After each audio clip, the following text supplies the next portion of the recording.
Thank you very much. Let's give a big round of applause to the organizers of the show because they've done a great job and this is a fantastic turnout. Thank you very, very much to Anna and her team here. Where are we here? As she said, my name is Scott Schnaars. I'm the General Manager of EMEA for Badgeville, the global leader in gamification. I'm going to be talking today for about 20 minutes. I'm going to talk about 4 things today. For about 5 minutes each. So would love your attention for just 5 minutes or 4 chunks of 5 minutes each. This is my standard disclaimer. Please tweet, post on Facebook, pin, do whatever you want with this information. If you love something that I talk about today, please come see me. If you hate something that I talk about today, please come and see me. We're all friends, and I've got green pants, so I'm pretty easy to find. So the first thing I want to talk about is how everything is about behavior.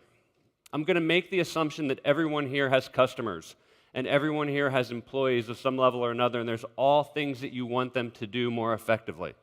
I'm going to talk a lot about social mechanics and game mechanics and reputation mechanics, but really when you get down to it, what we're talking about is changing the way that people behave when they interact with your brand or when they interact with your company as an employee. We're at a great intersection in time right now. There's an intersection between social with Facebook and Twitter and LinkedIn and all of the other social networking companies around the world. With social gaming, companies like Zynga and Playdom and Playfish. We have all of this information about what people are doing, so there's a tremendous amount of analytics as part of this intersection, and the last one is loyalty. Everybody wants more loyalty, whether that's from their customers or from their employees. And when you combine these 4 things together, we're really at this wonderful crossroads in influencing the way that people behave.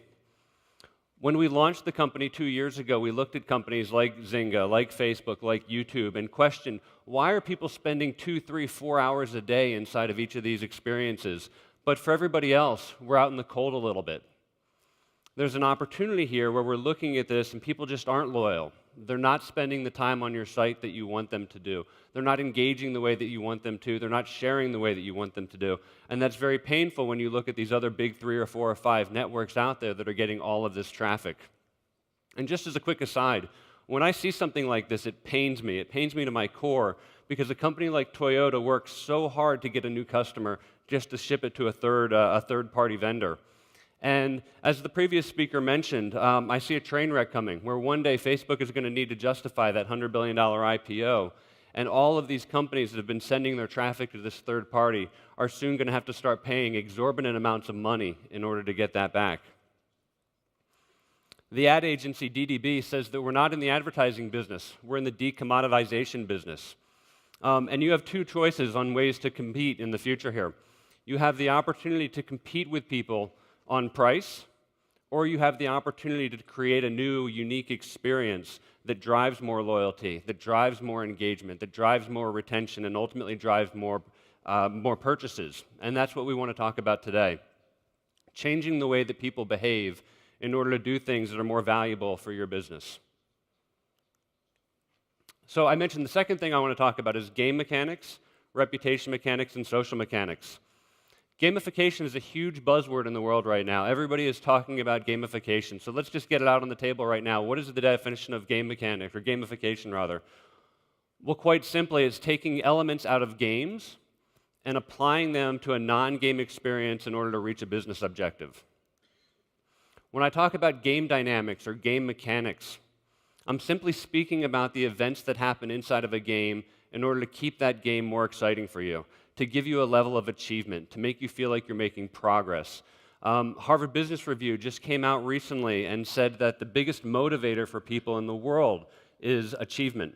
They want to feel like they're progressing along, whether that's in their career, in their social circles, in life in general. People want to feel like they're moving forward. What I'm not advocating for is this. I'm not advocating that you create a new game and put it on your site. I don't want you to create a branded version of Tetris and apply it to your site and call that gamification. If I take an Xbox and I put that in the break room at your office, I haven't gamified work at all. What I've done is I've distracted your employees from actually getting their jobs done and made, and now you don't like me, right? What I'm talking about is creating an experience that's going to get people to do more things. So when I think about what gamification can do, it's something that you put onto a site in order to increase the level of activity, but those activities include stickiness, getting people to spend more time on your site. Those activities include sharing. So can I get people to share things with my social or with their social circle in order to get the word out about your business more, sharing that affinity that they have for your brand? If you're a retailer, content creation is one of the most important things that you can drive right now. It's getting people to write reviews and to ask questions and to post photos of the things that they've purchased from your business. Registration is an enormously valuable piece of content that somebody can create. I have customers of mine who tell me that a registration is worth sometimes as much as $50 to $100 per registration. If they can drive just 1 or 2 or 3% more registrations amongst their customer base, it's an enormous win for them. And finally, I think what we all want is more purchases. Can we get people to buy more things? If I can just simply increase the amount of purchases that a person makes by just a couple of % across your entire user base, that has huge ramifications for your business. And really, it comes down to any behavior that you value. Any behavior that you can value, you can recognize, and you can reward people with status or reputation or access inside of that community. A lot of people hate the word gamification. It comes up all the time in my conversations with our customers, and they say, what else can we call it? If you call it behavior management, that's a good thing. If you're thinking about ways to motivate employees, employee motivation is a great way of saying it. Don't ever go to your CFO and say, I need some money for gamification. Say, I need employee optimization, and you'll get that budget approved. So now I want to talk about reputation and what reputation does for people. When eBay launched 17 years ago, people said, there is no way I'm ever going to send money to a complete stranger and hope that they send me something. And eBay said, au contraire. eBay said, we will build a reputation management system. And what they've done is what they still have today is what is essentially the gold standard for reputation online. When I look at Mugs 18 here with 143 positive reviews, out of 143 has a 100% approval rating, I know that if I send him money, odds are very, very good that I'm not only not going to get my camera equipment, but I'm going to get camera equipment that has high value to it, and it's exactly what he said it is.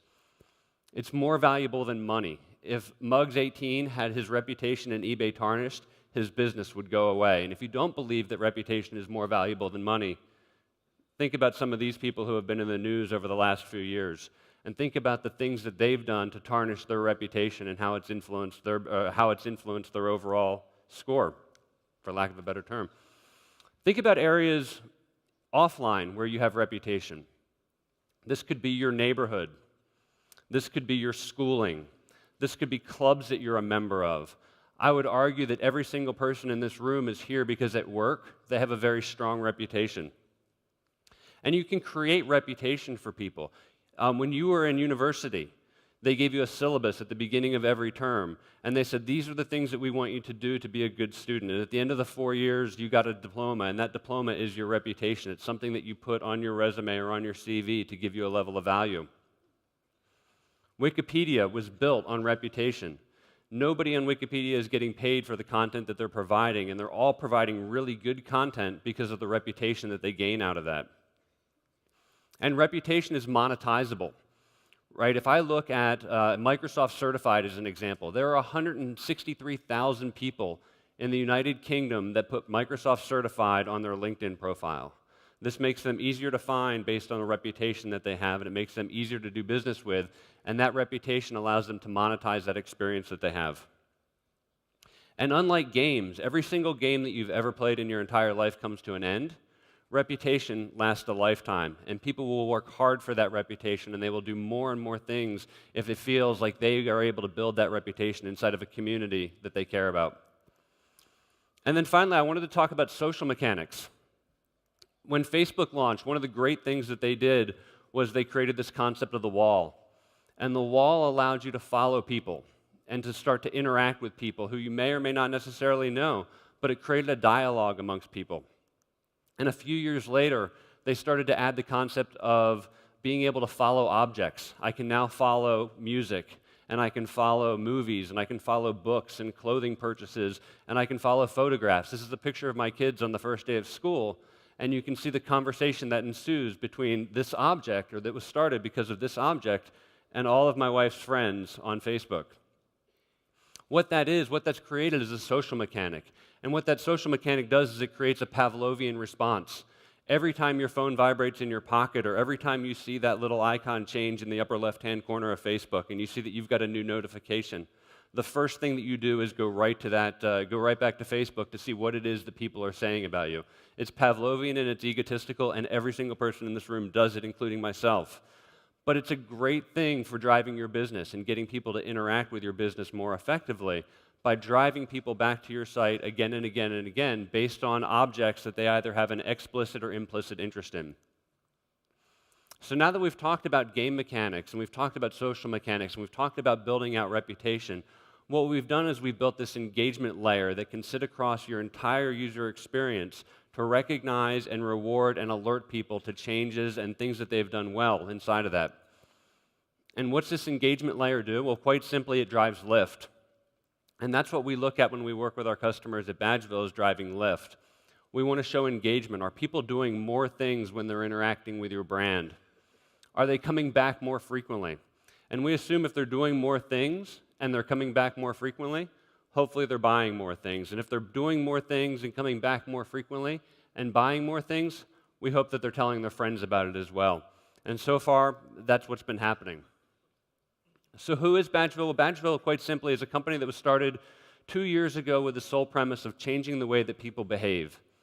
We simply believe that the best way to improve your business is to change the way that your customers and your employees behave in ways that are better for your business. And we've created what we call a behavior platform around that. It's quite simply a software layer that sits on top of all of your digital touch points and recognizes and rewards people for doing actions that are valuable to you. And the nice part about this is that the more social an experience becomes, the more valuable status and recognition and reputation and access become inside of that community. And you can start to recognize and reward people with rewards that are very high value, but have a very low cost associated with them. And over 200 companies are using our platform right now, and they range anywhere from early stage startups to global 500 companies like IBM and Dell and Deloitte are using our platform to change the way that their customers, their employees interact with the different services that they offer. And I just want to talk about a couple of those. The first one that we work with is Samsung. And Samsung came to us and said, we have a problem. People go into electronics retailers and they'll buy a camera or they'll buy a phone, or they'll buy a Galaxy Tab, and the first thing they do is when they open up the box, they grab all that paperwork and they throw it right in the trash can. And they never register that device, and we have no idea who those people are.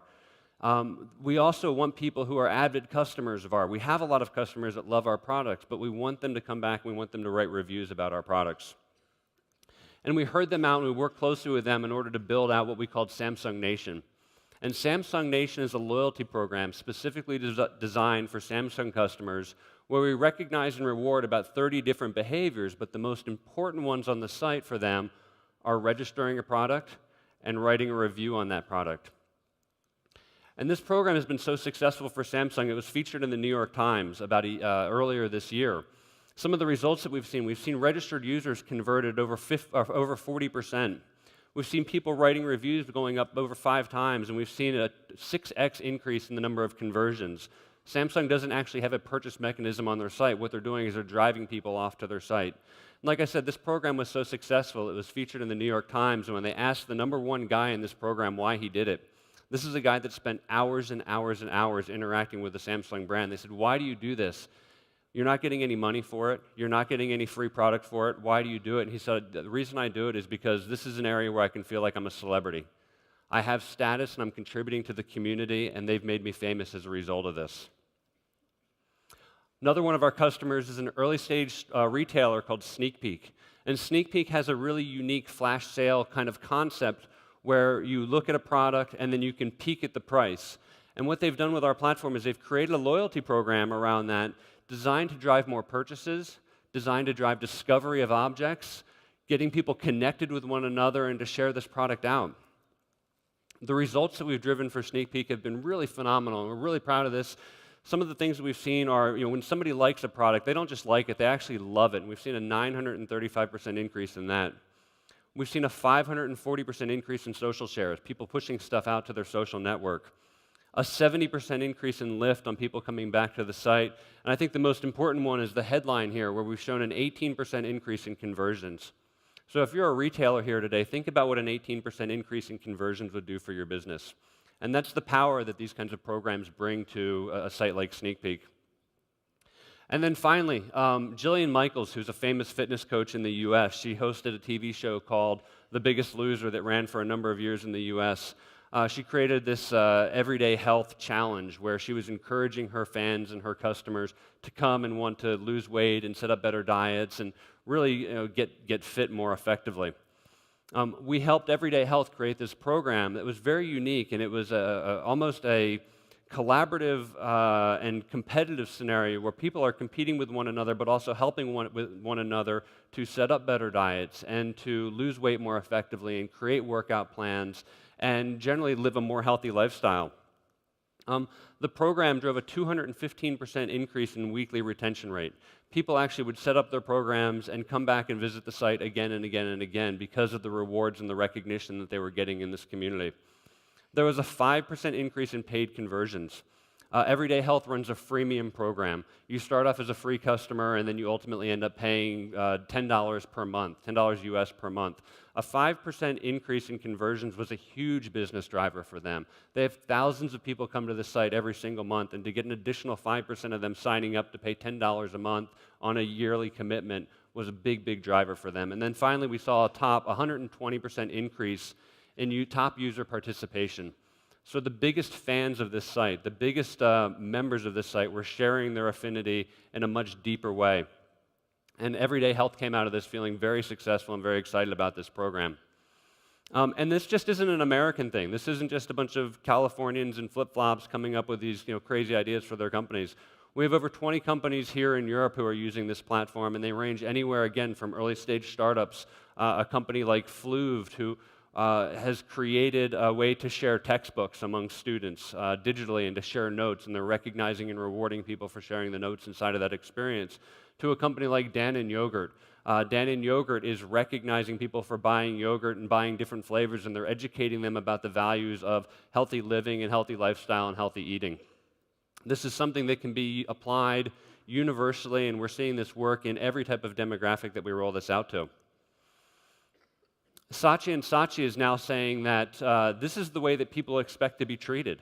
These are the kinds of experiences that people want to get out of their everyday online experiences that they work with. Wanda Maloney at the M2 Research is very, very bullish on this industry. She's saying that this year it's going to be about a $250 million industry, but in just 2 years it's going to grow to a $2.5 billion industry. And then finally, Gartner. Gartner's also very bullish on this, and I think maybe even a little bit too bullish because 2014 is just a short time away. But they are saying that in the next 18 months, more than 70% of Global 2000 companies will employ some kind of behavior management mechanism similar to gamification, where you can recognize and reward your top employees and your top customers for participating in these kinds of experiences. So finally, anybody from San Francisco, go Giants, and that's it. Thank you very much.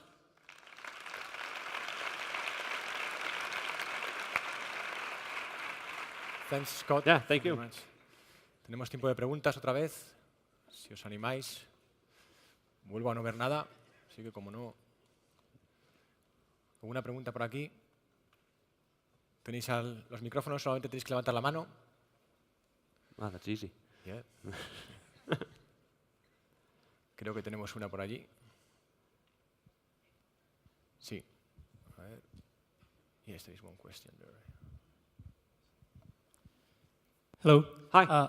Thanks for the presentation. I just have a quick question. What are you exactly doing with Fluved? We are, and I want to be cautious about this under NDA, but essentially what we're doing is so you're familiar with Fluved, I assume, because of the question. We're recognizing and rewarding people for adding content to the textbooks, for adding comments, highlighting notes, essentially interacting with that brand in any possible way that they can. They've built an achievement framework around that. Sí, hay otra por aquí.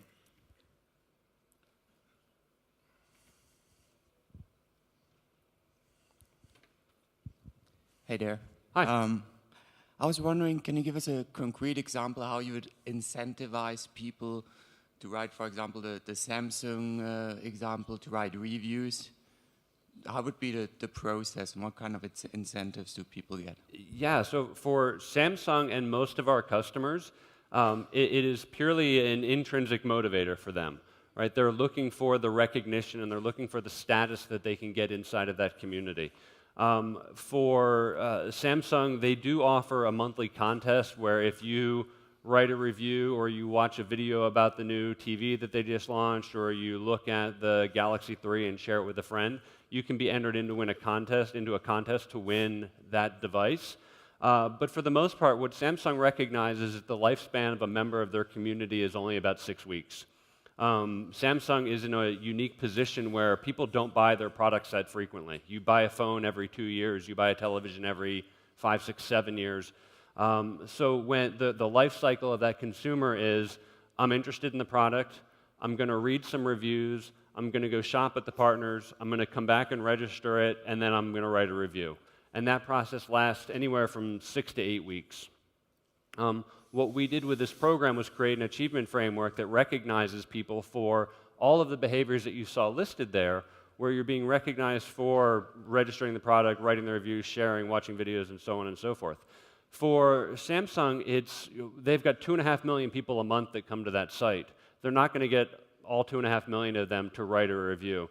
For them, if they can get an increase of 10, 15, 20% of more reviews, what that does for Samsung from a business standpoint is it helps their Google search engine optimization because all of their reviews are being indexed by Bazaarvoice, their review provider. So for them, it was a high value reward. It gave people a level of status inside of that community, but it was strictly an intrinsic reward.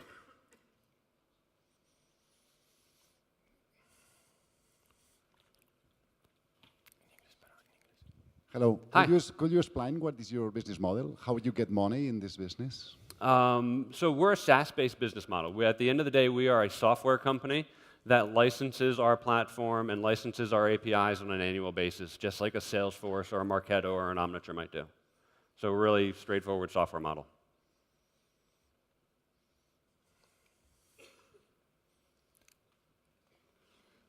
A ver, hay una pregunta ahí. Sí, ahí tienes el micrófono. Hi. Hi. What do you think are the main differences between gamification and loyalty programs? There's a lot of similarity between the two, and I think that it's a very fine line to walk where you could, a lot of our customers, I mentioned Sneak Peek, I mentioned Samsung, leverage our platform to drive more loyalty. And I think what gamification does is it helps drive more loyalty, and it can be used as a loyalty program that not only tracks transactional loyalty, but also social loyalty as well. A lot of our customers have a transactional loyalty system in place already, but they also want to reward people with those loyalty points, right? If you buy 10 sandwiches, you get your 11th for free. Well, what if you buy 8 sandwiches and you share something on Facebook and you have a clout score of 50 and you have whatever the other behavior might be? That can surface up into that loyalty program to reward people for not just spending money, but also doing other valuable behaviors. Ok. Yo no veo absolutamente nada. O sea, no sé si... Yes, here. ¿Dónde estás? Yes, a question. Okay. You've been talking about Zynga. I don't know if... I'm sorry, where am I looking? Yes, over there. Oh, thank you. Okay. You've been talking about Zynga. Yep.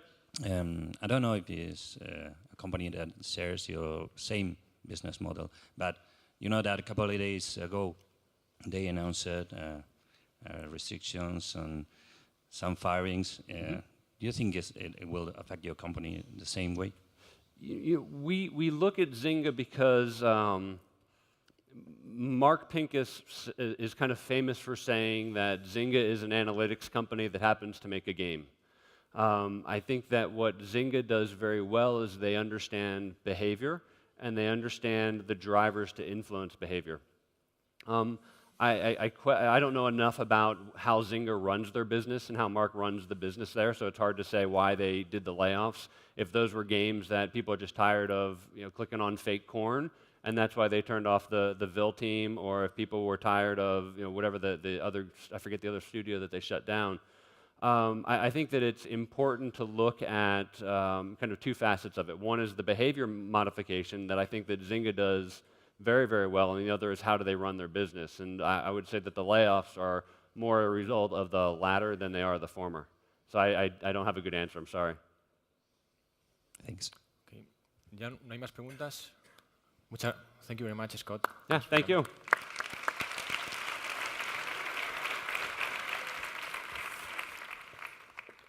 If you hate something that I talk about today, please come and see me. We're all friends, and I've got green pants, so I'm pretty easy to find. So the first thing I want to talk about is how everything is about behavior. I'm going to make the assumption that everyone here has customers, and everyone here has employees of some level or another, and there's all things that you want them to do more effectively. I'm going to talk a lot about social mechanics and game mechanics and reputation mechanics, but really when you get down to it, what we're talking about is changing the way that people behave when they interact with your brand or when they interact with your company as an employee. We're at a great intersection in time right now. There's an intersection between social with Facebook and Twitter and LinkedIn, and people just aren't loyal. They're not spending the time on your site that you want them to do. They're not engaging the way that you want them to. They're not sharing the way that you want them to do. And that's very painful when you look at these other big 3 or 4 or 5 networks out there that are getting all of this traffic. And just as a quick aside, when I see something like this, it pains me. It pains me to my core because a company like Toyota works so hard to get a new customer just to ship it to a third-party vendor. And as the previous speaker mentioned, I see a train wreck coming where one day Facebook is going to need to justify that $100 billion IPO. And all of these companies that have been sending their traffic to this third party are soon going to have to start paying exorbitant amounts of money in order to get that back. The ad agency DDB says that we're not in the advertising business, we're in the decommoditization business. And you have 2 choices on ways to compete in the future here.